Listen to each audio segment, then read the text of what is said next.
Welcome to the Empowerment Hour, a podcast dedicated to the woman ready to take charge of her life, live in her purpose, and be unapologetically authentic.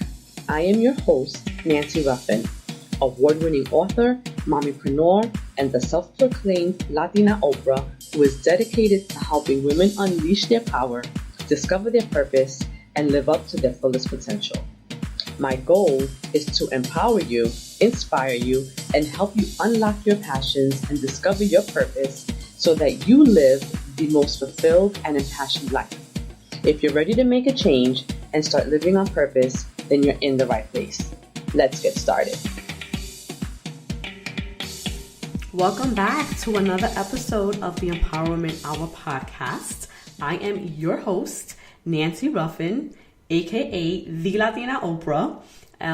So this week has been really exciting for me. If you guys are following me on social, then you know this week Latina magazine and latina.com did an interview or interviewed me, and they printed the article this week. So I've been posting it because I'm excited about that. I actually had the opportunity to sit with Tiaya Smart Young back in January, and she interviewed me for the magazine, and I was really excited. And it took them a while to kind of run the story. Not sure why. I know that Latina magazine has been going through some changes recently. They're no longer doing actual print magazines. They're doing digital copies of that now. So you can kind of get all of your Latina magazine editions from, I think they started in December. So from December moving forward, everything's available online. And if you want to read my interview, you can kind of head over to latina.com and I guess Google or search the Latina Oprah, because that was what the title of the article was. And I found it rather interesting because I think for the past couple of months, I've been struggling with that moniker. And it's something that I've spoken about either on social or in my stories. And the fact that I call myself the Latina Oprah bothers people. And if you want to hear my takes on that, I think I spoke about it the last episode. So head on over to episode 70 and check that out. But even more than that, I myself had been contemplating just letting go of that title, because I never wanted to confuse people or my followers into believing that I want to become the next Oprah, right? Because that is not what that is about at all. Like, I don't want to be the next anyone. I want to be the first Nancy, right? So that when people talk about Nancy Ruffin, they don't even have to use my last name, where you just say Nancy and you already know that they're talking about me, right? And so for me, I'm really big on visualization. I host my vision board workshops 2, 3, 4 times a year. And so for me, it's really important to put out into the world in a real tangible way what I want to manifest into my life. And, for me, the person that represents the level of success I want to reach is Oprah. And not saying that I want to stop when I reach Oprah status. Obviously, I want to exceed everything that she has done. But right now, for me, she's the blueprint, right? And so when you think about where you want your life to be and the kinds of success that you want to have, you should have a model or guidelines that you're following, right? And one of the things that I talk a lot about is making sure that you're surrounding yourself with people who are about their business and with people who are where you want to be, right? Because they're the ones who are going to be in a position to guide you. And not saying that you're going to follow their exact steps, because they can give you the recipe, right? They can tell you exactly what they did step by step, but that does not mean that you're going to achieve the same level of success. However, if you have a general idea of what you have to do, and then you come in and you add your own special sauce to that, then you can achieve success on your own terms, in your own way, and something that is kind of unique and synonymous to you. And so when I call myself the Latina Oprah, that is what I'm doing. But back to what I was saying, up until a couple of months ago, I was thinking of just kind of ditching that because I don't want people to get confused. So when the article came out and that was the title, Meet Nancy Ruffin, the self-proclaimed Latina Oprah, I don't know, it was kind of like a sign that said, you know what, maybe it's not time for you to drop it yet, because people are starting to associate that with me.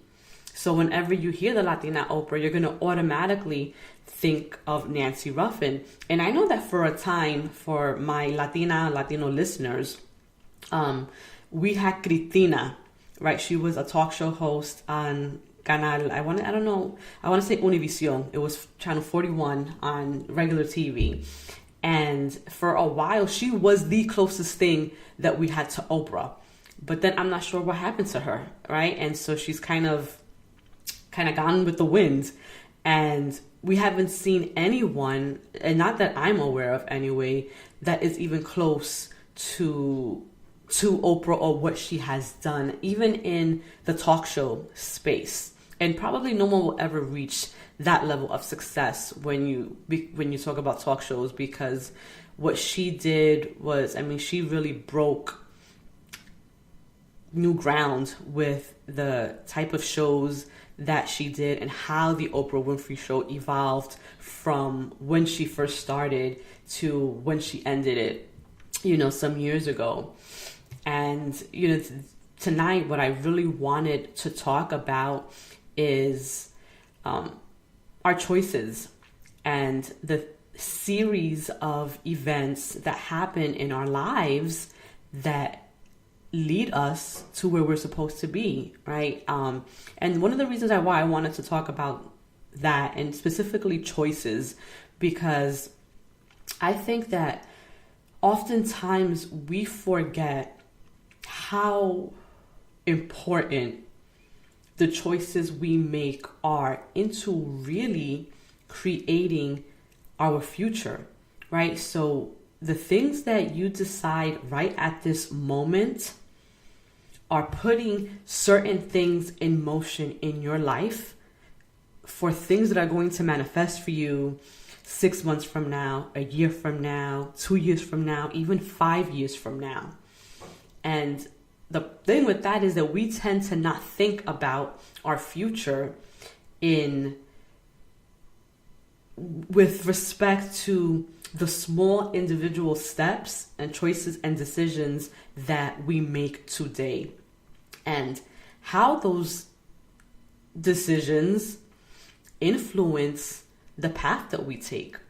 Not only that, also recognizing when we might not make the best choice for our lives, that also is influencing certain outcomes, right? Because then you have to kind of also ask yourself, when you find yourself in an unfavorable situation as a result of certain choices that you have made in your life, how are you owning up to that choice?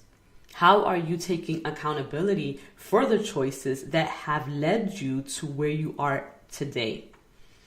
And I talk a lot about self-awareness, particularly when I'm doing my workshops or when I'm working one-on-one in my coaching sessions, because a lot of who we are and who we become is greatly affected by how well we know ourselves and how well we are able to be accountable for our lives and take responsibility for the things that we do, the things that we say, and the actions that we take. And so this is something that I really want you all to think about, because when I think about my own life, and I think about what I want my future to be, I'm really clear on what that is. And so I'm really cognizant right now on the things that I say yes and no to, and the certain choices that I make with regards to the opportunities that present themselves to me and the opportunities that I decide to take, and the ones that I say, well, this might not be the best opportunity for me right now. And sometimes those opportunities that we say no to, had we said yes, would result in a different outcome for our lives, right? But the thing with that is, unless you are really clear on where you see yourself and what you want your future to look like, you won't be able to discern between the opportunities you should take and the ones that you shouldn't take, because not every opportunity that comes to you is going to be aligned where you ultimately want to be. And if it's not, there's no reason for you to say no to it, because then you're just wasting time. And there's nothing worse than wasting time, because time is the only resource that you can never get back, ever. Once it's gone, and then that's it, right? Money, if we spend money, we can always earn more money. And that's true for almost everything else except for time. And so this is why I'm really so aware on what I invest my time in, because I understand that if I'm investing time in one activity, that is taking away from something else that I could be investing time in. And so when we think about choices, when we think about taking responsibility for those choices and being accountable for those things that we may not be proud of, being able to recognize that and own up to our stuff is really important to our growth and to really getting to where we say that we want to be. And unfortunately, there are a lot of people who are not very self-aware, and they play the victim role a lot. And that's what happens when you're not aware of who you are. You tend to put the blame on everybody else for your circumstances, not realizing that, all right, there are times where we might end up in certain situations by no fault of our own, right? And the example I will give is, I don't know, maybe an abandoned child, right? So you have a kid who by no fault of their own gets neglected by their parent, gets abandoned. Maybe, the parent doesn't take care of the child, and they might end up, with family members in a foster home, whatever. And at that point, the child really had no control over that situation. However, what happens to that child's life from that point on is a direct result of how they choose to see themselves and their lives moving forward, right? So you have the child who will take that experience and internalize it so much to the point that they will always see themselves as a victim of their circumstance. So they will always see things happening to them and as if they have no control, and they will sit in that, and that will dictate the rest of their lives, right? And that will affect every relationship that they come in contact with. It will affect their self-concept, their self-esteem, the kind of employees they are, whether they're ambitious or not. All of that has a direct result on who that child becomes.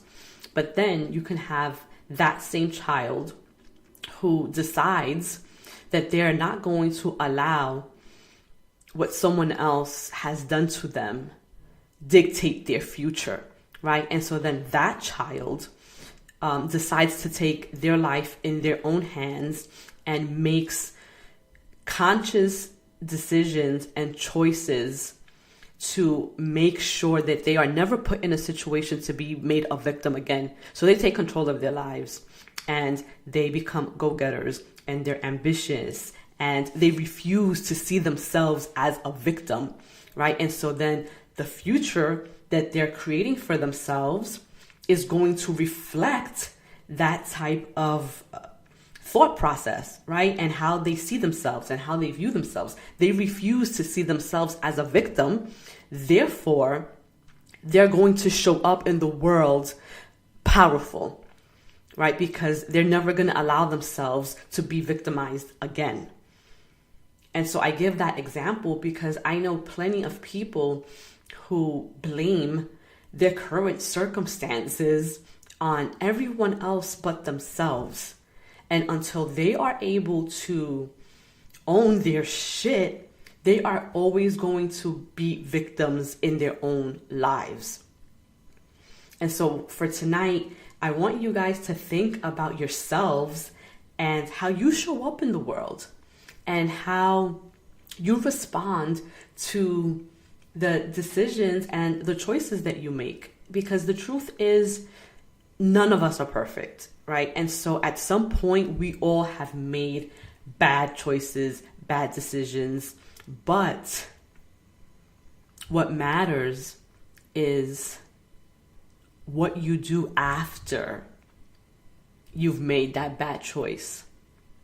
And how do you own up to that? And how do you make sure that you don't continue to make the same bad choice once you recognize that that choice was not in your best interest? Because the only way you're going to change your future is by not making the same mistakes over and over and over again. And so how well you're able to recognize those behaviors within yourself are going to dictate what your future is like. And so that is really what I want you all to think about tonight. And tonight, this episode is going to be short and sweet because this is something that I think doesn't require a lot of dialogue because it's pretty cut and dry and it's really easy to understand the concept. You're responsible for the choices that you make, and your ability to accept responsibility for them is what's going to dictate what your future looks like. So I want you to think about that. For me, I am really clear on what my future looks like. I know exactly what I want, and I know exactly what I have to do to manifest that. And that includes the kind of people I allow into my life and the kind of energy I allow myself to be a part of. And sometimes that means that I can't put myself in certain environments because of the energy that's going to be in that space. And protecting your space is really real, guys, because life is made out of energy. Everything that we're around, us ourselves, we are energy. And so if you place yourself in spaces where the energy and the aura is off, you attract that. And the last thing that you want is to allow any of that to come into your space and infiltrate you, because it can really have a negative effect on everything that you're trying to do. It affects how you feel. It affects the way that you think. And so you have to be very protective of yourself and of where you allow yourself to be and who you allow to be around you, because vibes do not lie. And sometimes that means you have to make difficult choices, and for me, that was particularly true this past weekend because I had to decline an invitation to an event that was really important to me, only because of the person that it's celebrating, but I could not attend because of the space, because of the environment and certain individuals that were going to be in attendance. And so you have to be able to put yourself before any and everyone. And so while it did upset me that I couldn't be there to celebrate someone who means the world to me, I had to protect my own space and my own energy, because I'm at a place in my life, I'm a work in progress, right? And so I don't want to sit up here and as if I'm on a pedestal and pretend to be perfect, because I'm not. I am as flawed as the next person, but I work on myself every single day. And part of the work that I do is, asking God to help me be more God-like, to help me be more forgiving, to help me to kind of see people in the way that God sees people. And that's hard. It's hard. One, because I'm human, and so I'm not God. And so it's not as easy for me to forgive people who have hurt me or to kind of let stuff go. I'm working on that and I'm aware of those things, but I'm not there yet. Like, I'm not Saint Teresa, but I understand this. And so that's why I also understand that if I'm in certain environments with people who may have negative energy that may affect me negatively, it will affect me. It will make me react in a way that I am trying to change about myself. And again, this is me knowing who I am and knowing how certain things get certain reactions out of me. And so I'm just being conscious of that and not allowing myself to be in a space where someone could affect me to the point that all of the work that I've done on myself would be in vain, right? And so it's a process. And so I'm being patient with myself. And I say the same thing to you all. No matter where you are on your journey, be patient with yourself and forgive yourself, for not being perfect, because no one is. The only thing you can do is strive every single day to be a better version of yourself than you were yesterday. And so with that, mi gente, I will let you go. Thank you for tuning in once again to the Empowerment Hour podcast. Your support is so appreciated. I hope this week is super productive for you. Make sure you set out what you want to accomplish this week and then go out there and crush